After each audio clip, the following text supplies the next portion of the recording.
అంశము ఎవరు ధన్యులు. 1 సామెతలు 16:20 యెహోవాను ఆశ్రయించు వాడు ధన్యుడు ఆశీర్వాదమునకు పాత్రుడు. దేవుని పిల్లల ధన్యత ఈ విధంగా చూద్దాం.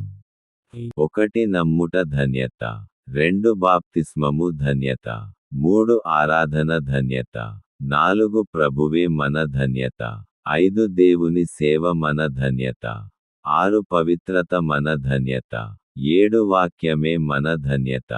2 యోబు 5:17 దేవుడు గద్దించు మనుషుడు ధన్యుడు. దైవ చురకలు మనకు ధన్యత. తప్పు చేస్తే దేవుడు గద్దిస్తాడు, అది మనకు మేలు. కొన్ని గద్దింపులు: 1 తండ్రి గద్దింపు, 2 అధికారి గద్దింపు, 3 సేవకుని గద్దింపు, 4 వాక్యపు గద్దింపు, 5 న్యాయాధిపతి గద్దింపు, 6 పెద్దలు గద్దింపు, 7 తగ్గింపును లక్ష్య పెట్టాలి. 1 పేతురు 4:14 దేవుని కొరకు నింద పాలైన ఎడల మీరు ధన్యులు. మన ప్రభువు యేసుక్రీస్తు మన కొరకు నిందలు అవమానాలు భరించాడు. కొన్ని నిందలు చూద్దాం. 1 ఆయన కొరకు నింద, 2 బయట నుండి నింద, 3 లోపట నిందలు, 4 నిందలు మోపేవారు, 5 తప్పు లేకున్నా నింద, 6 నింద లేకుండా జాగ్రత్త పడాలి, 7 మన యోగ్యత నింద వేయు వారికి సిగ్గు. 4 సామెతలు 3:13 జ్ఞానము సంపాదించిన వాడు ధన్యుడు. డబ్బు సంపాదించినట్లు దేవుని పిల్లలు జ్ఞానమును సంపాదించుకోవాలి. కొన్ని రకాలైన జ్ఞానాలు చూద్దాం. 1 దైవ జ్ఞానము, 2 వాక్య జ్ఞానము, 3 లోక జ్ఞానము, 4 భూ సంబంధమైన జ్ఞానం, 5 దయ్యాల జ్ఞానము, 6 అజ్ఞానము, 7 జ్ఞానమునకు ఆధారం యేసుక్రీస్తు.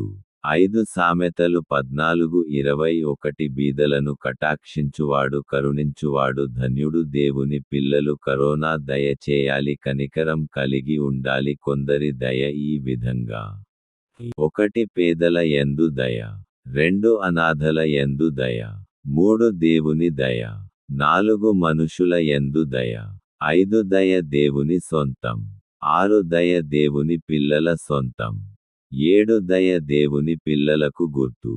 6 సామెతలు 29-18 ధర్మశాస్త్రమును అనుసరించువాడు ధన్యుడు. ఎంతటి వారైనా వాక్యానుసారంగా నడవాల్సిందే, అదే మన ధన్యత.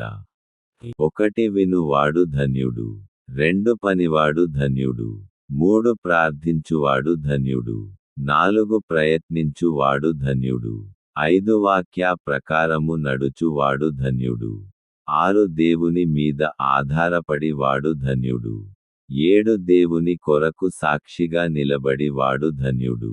1 పేతురు 3:14 నీతి నిమిత్తం శ్రమ పడినవాడు ధన్యుడు. శ్రమలు దేవుని పిల్లలకు ధన్యతలు అందలి. మనకు పాఠాలు. కొన్ని శ్రమలు ఈ విధంగా చూద్దాం.